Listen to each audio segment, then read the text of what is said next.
game plan, scaling the NBA's reach and impact through 2K. Please welcome Crystal MacKenzie, NBA 2K, and Adrienne O'Keefe of the National Basketball Association for a conversation with Callie Finn of USA Today.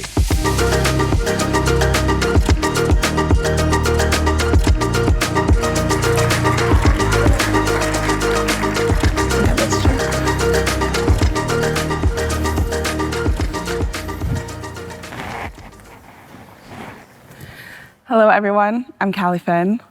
Today on stage, we have a unique intersection of sport, technology, and culture. Based on a 25-year plus relationship, the partnership between NBA and NBA 2K has expanded far beyond the traditional licensing model of the past. Today, this partnership is a critical business infrastructure. It solves real-world challenges for innovation, it sustains year-round brand equity, and builds global pipelines. For the decision makers in this room, the success of this partnership is a blueprint for treating gaming not just as an extension of your business, but as a primary driver of it. To help us pull back the curtain on how this digital physical loop actually works, I'm so excited to be joined by Adrienne O'Keefe, Senior Vice President of Global Partnerships and Media at the National Basketball Association, and Crystal MacKenzie, Vice President of Marketing at NBA 2K.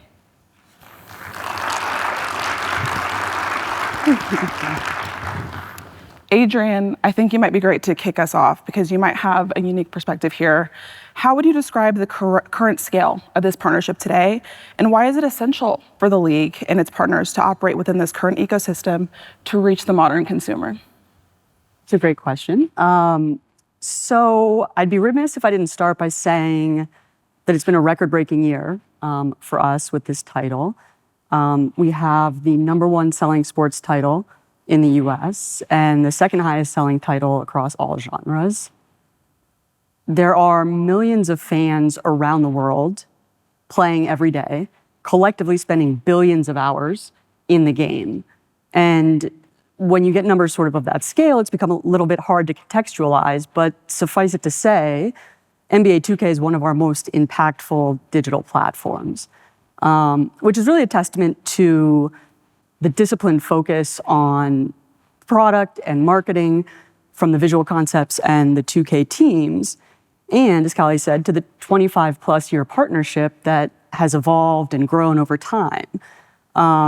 If you look at it today, NBA 2K touches every part of our organization, whether it's broadcast or youth initiatives or our connected membership or partner integrations. 2K is there wherever we're doing business, and that's intentional. We know that 99% of our fans are never going to make it to a live game. So as a league, it's important that we meet our fans where they are and give them an opportunity to connect with and engage with our players and the game. And so NBA 2K, which is effectively a digital facsimile of the league, becomes a really powerful engine for fan acquisition, brand building, and long-term engagement. It's so funny that you say that a majority of your fans won't be able to ever make it to a live game, because we know traditionally in the past, that's how fandom used to start, right? It was a pickup game in the driveway or a physical ticket to a game. I'll date myself by saying that fandom for the NBA started with me growing up in Sacramento. The Kings Arena was right down the street. We could walk to it. Light the beam? Exactly. Now they light the beam, and it's a whole different thing, a whole different arena. But today, a massive segment of the global audience, they don't have that same front door to fandom. It's completely shifted from the physical court to a digital one. So Crystal, for the younger generation of international fans, 2K is often the first touch point with the brand. How is that game serving as a primary discovery engine? Yeah, it's really exciting when the game is the first touch point for fans for a couple of reasons. One, when we think about like internationally and timing, it's just hard, right? The game's times don't always align with when people want to engage with basketball. And so 2K allows them to be able to engage, get on the court, engage with the NBA, engage with the teams and the players that they're fans of on their own schedule and when it makes sense for them. So that's really exciting because it's, we like to say it's a court that never closes, right? The other really exciting thing about NBA 2K being the entree into fandom is, going back to like what you said, right? Like being raised in Sacramento, you're sort of like, okay, I'm a Kings fan because they're here. Or, I'm a diehard Lakers fan because I'm from LA. And so my exposure to the NBA growing up was the Lakers and whoever they were playing. And that's sort of what I thought basketball was. And my exposure to players, before my time was sort of lore of what my dad would tell me about the Lakers. And what's exciting about 2K being the first thing that you're interacting with the NBA is you can interact with all of the teams and all of the players, present and past. And so it allows you to have a really deep fandom and allows you to engage with the league in a much more interesting, sort of deeper way than you would of just watching a local team or watching a team that, you sort of grew up idolizing. And it's really exciting because it allows that hoop culture to grow and grow and grow. And the more that hoop culture grows, the more sort of a rising tide lifts all boats there. It's good for us and it's good for our partners at the NBA. I love that. We have an olden times rivalry on this panel. Sacramento Kings Lakers used to be serious business. It's not that way anymore. But Adrienne, once fans are in, as Crystal alluded to, how does 2K then act as a catalyst for their real world excitement of the league? And then how do you ensure that this translates into a lifelong fan? I know that Crystal kind of alluded to that already, but if you could just elaborate. Yeah, as a league and with 2K, our North Star has always been to make the game the most realistic digital representation of the NBA. And so anything that's happening around our league, whether it's on court, like new uniforms, new courts, new game formats, or off the court with soundtrack or new shoe drops or partner brand integrations that you see on broadcast. Like when you get immersed in the NBA 2K video game, you are effectively being immersed in the league itself. And that really serves as a platform and sort of a starting point for us to engage and create more deeply connected experiences for our fans. So one way we look to do that is, leaning into the live services model and injecting some excitement into the game at key beats of our season. So that could be something like, around tip-off, doing a wear and earn event in the city where players are incentivized to wear their favorite team jersey, your Sacramento Kings jersey, and get a multiplier on your rewards. Or around All-Star, we drop exclusive content around that weekend. And so sort of making that connection between digital and physical. We can take that one step further and have where we start to promote key matchups throughout the year. So we advertise within the video game, tune in for certain matchups. And then when fans go to the broadcast, they get a locker code that they can then redeem in 2K for exclusive content that creates sort of a closed ecosystem for our fans and for our shared consumer. And then over the past couple of years, we've sort of gotten a little bit more sophisticated and created a shared membership program where we're able to learn about our shared fans, figure out how to create bespoke engagement activities for them, target them by whether they're core fans or casual fans, and just really create sort of a seamless interaction between the two ecosystems.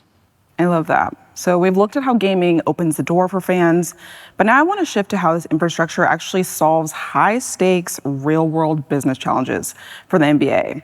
In the physical world, every league faces the same constraints. Seasons eventually end, which we're getting close to now, playoffs, and testing major innovations on a live court during broadcast is both logistically difficult and incredibly risky. Crystal, when the league reaches that inevitable moment and the season does end, the finals trophy has been hoisted, how does 2K help the NBA remain number one in cultural conversation from August to even to September when there are no live games on TV? That's like the saddest time of the year for me personally. I know we're like entering it. It's so hard. Like right now is actually the best time of the year because there's so many games on and they're so good and high stakes. But no, that's exactly right. Hoopers, they have that same feeling where it's like, oh no, there's only so many games NBA players can play, right? There's 1,200 games in a season.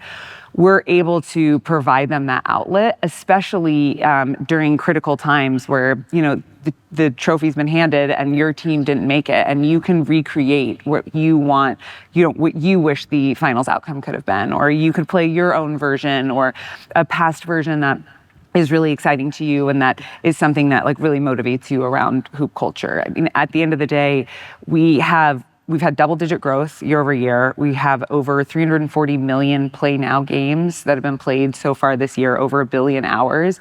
We're just able to provide so many more touch points to the hooper to keep them engaged in basketball, keep them thinking about the NBA, and keep them really interested in the league. So ultimately, again, once the league starts back up, they've never had that down period during the off season. They've just been getting more excited. They've been playing, with potential trades and new teams, and they are just really engaged in the game.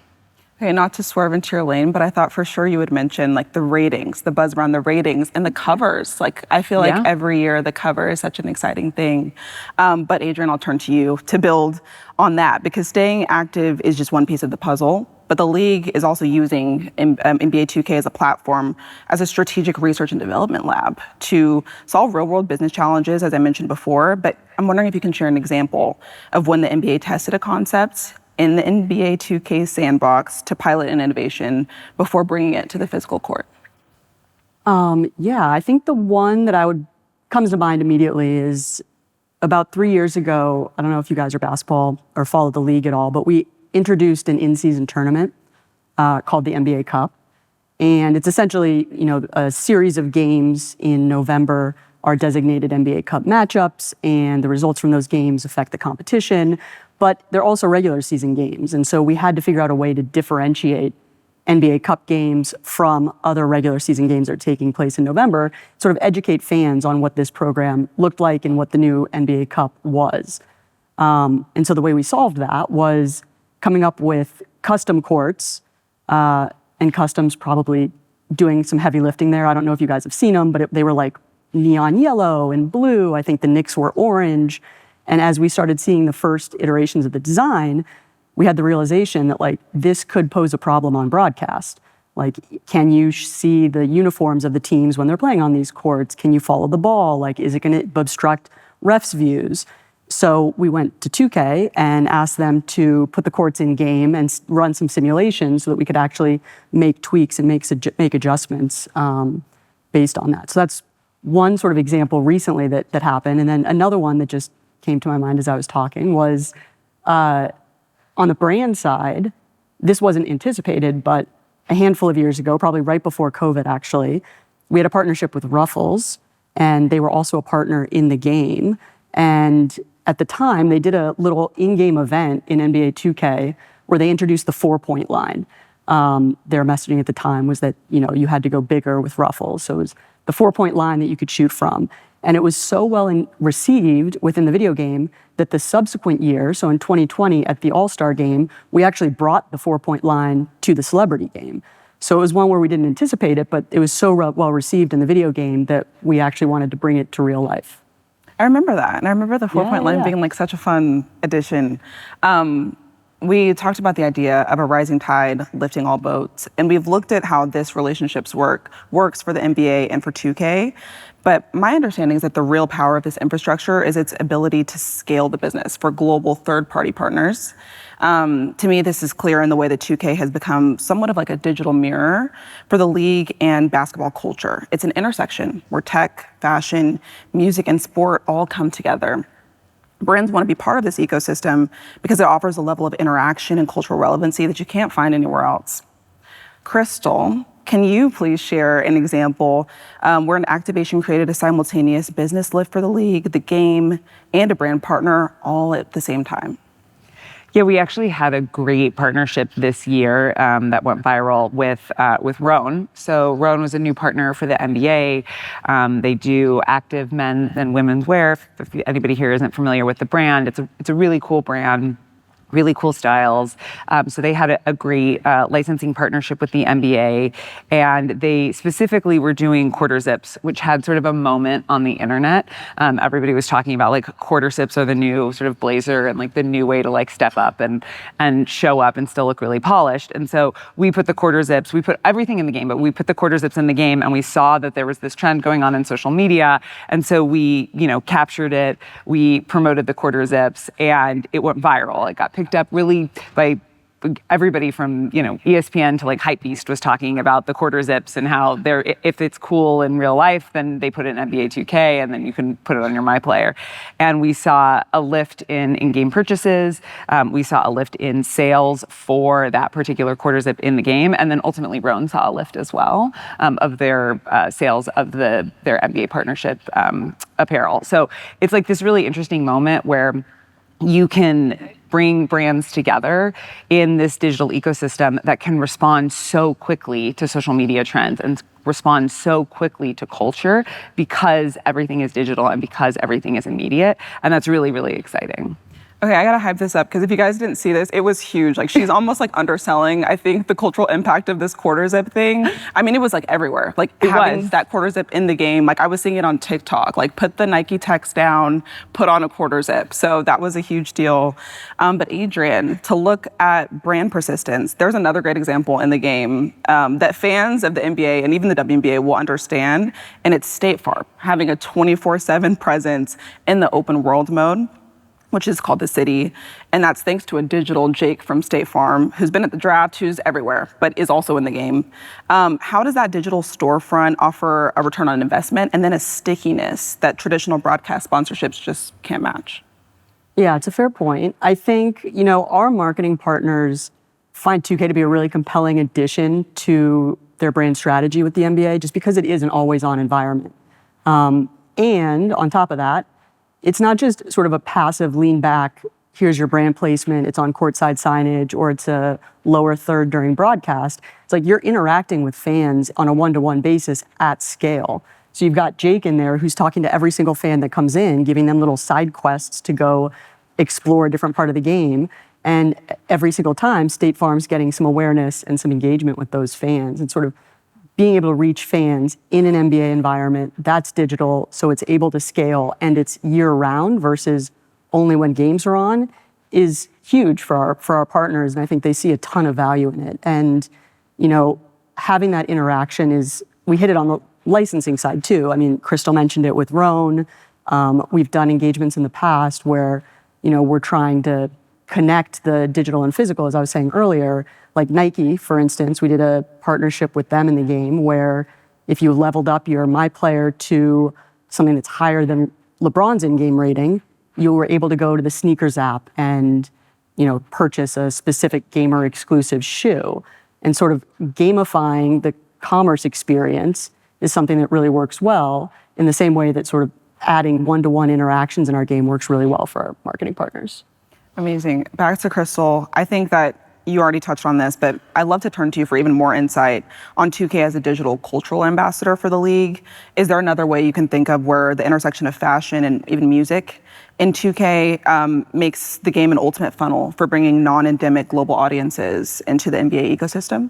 It's really exciting because, again, talking about like the speed of culture, it allows us like the digital environment, the open world environment in the city, and limited edition, which is the shop where you can go and buy things. It allows you to, again, move at the speed of culture. So you're able to pull in, obviously, those iconic brands like Nike. You're able to do really interesting things because you don't always need a real world equivalent to it in order to activate on it. But it also allows us to work with smaller indie brands across fashion, across music. We're able to bring in those brands and those people and those artists that are starting to resonate with hoopers at the ground level, not just in the US, but across the world, right? Like we have focus countries, and Europe is a big territory for us. France has been awesome. Japan, there's a big hoop culture there and they really love it. And because the game itself is so expansive and because it does have that one-on-one touch point, we're able to really lift up a lot of those artists and those brands that maybe don't get as much visibility otherwise or don't have the resources to, show up on an NBA court, but they can still interact with their fans and it still feels very, very authentic to those hoopers. Yeah, I'm probably sounding like the biggest NBA 2K fan ever, but I feel like I've discovered music in the game. Like Absolutely. Playing the game, like I've heard songs I've never heard before, and I'm like, okay, I need to add this to my library. And honestly, we love that because that's what we want to be, right? We want to be a mix of, iconic songs and iconic artists, but we also want to be that place where you're discovering new music and we're lifting up those up and comers, because that's always been a really big part of basketball culture, right? And those things have always been entwined. And the fact that you can live like a fully immersed version of it in NBA 2K is really exciting. And I think, again, what's driving that massive double-digit year-over-year engagement lift. Adrienne, I don't want to leave you out because I know we did like a follow-up. Is there anything else that you want to add, or do you? No. Okay, no, okay. Okay, well, it's clear to me that over the past 25 years, NBA 2K has become an engine for the league. It ensures that the business continues to grow and innovate and remain relevant 365 days a year. As we look to wrap up, I just want to pivot from the now to what's next. Obviously, this is a relationship 25 years in the making. But if we look forward to the next 25 years of this partnership, what do you guys think is the next frontier of the NBA business that could be fundamentally scaled through the 2K infrastructure? You want me to start? Okay. The next 25 years, sort of daunting to think about. It's hard to say, right? I think as the NBA scales, the game will be able to scale. So, we're looking for expansion in Europe, potentially expansion teams here, the W's adding teams. So I think that will be able to help scale fandom as we look to the league to sort of promote those new teams. I think on the technology side, like the way we're advancing, you could see a world where we're starting to do like in-game commerce. So you buy a pair of Nikes in-game and you actually get it physically shipped, or, who knows, 25 years from now, are we selling tickets in game? Are we broadcasting our live game in NBA 2K? I think, again, having this foundation of NBA 2K as the digital replication of our league, I think the opportunities are really endless, and it'll be exciting to see where it goes. Yeah, I think if the last 25 years were around, I don't want to say building a foundation, because 25 years is more than just building a foundation. It's built a foundation that's really scaled a business. Looking forward, I think, we can look at sort of two really key paths. One is brand love and deepening that brand love for the NBA and for NBA 2K. And again, working symbiotically to, the more that people love NBA 2K and the more that we're providing them those experiences that are really compelling for them, the more that they love the NBA, and vice versa, the more engaged they are in the league, the more they watch the league, the more that they want to play. So deepening that brand love and that fan engagement. And then scale. The NBA is doing a great job of scaling globally. The NBA is more relevant globally than it's ever been. But there's always going to be limitations with that, right? And 2K removes a lot of those barriers and allows the NBA to really scale at a pace and in a way that just the league itself and the games itself wouldn't be able to do. And so it's really exciting for us too, because we want to scale internationally. And I think we're again working together really well to see how that's going to hopefully explode over the next 25 years. Okay, well, I'm going to leave this panel thinking about how cool it would be if I could buy something in the game and have it delivered to my doorstep. So I'm like, if I can just put like a a bug quarter in your, zip? like a quarter Quarter zip, zip, for instance, or yeah. some Nike Dunks or something like that. But I want to thank you both for your time. This has been such a pleasure as somebody who's a fan of both NBA and NBA 2K, and being able to do this here in Las Vegas, the home of the NBA 2K Summer League. It's just super cool, and home of the Las Vegas Aces, which will be, I'm sure, woo woo. Which will be prominently, I know Asia was the cover just last year. So amazing. Thank you so much for both of you. If we could get a round of applause for our panelists. Thank you. Thank you. Thank you. Is that it?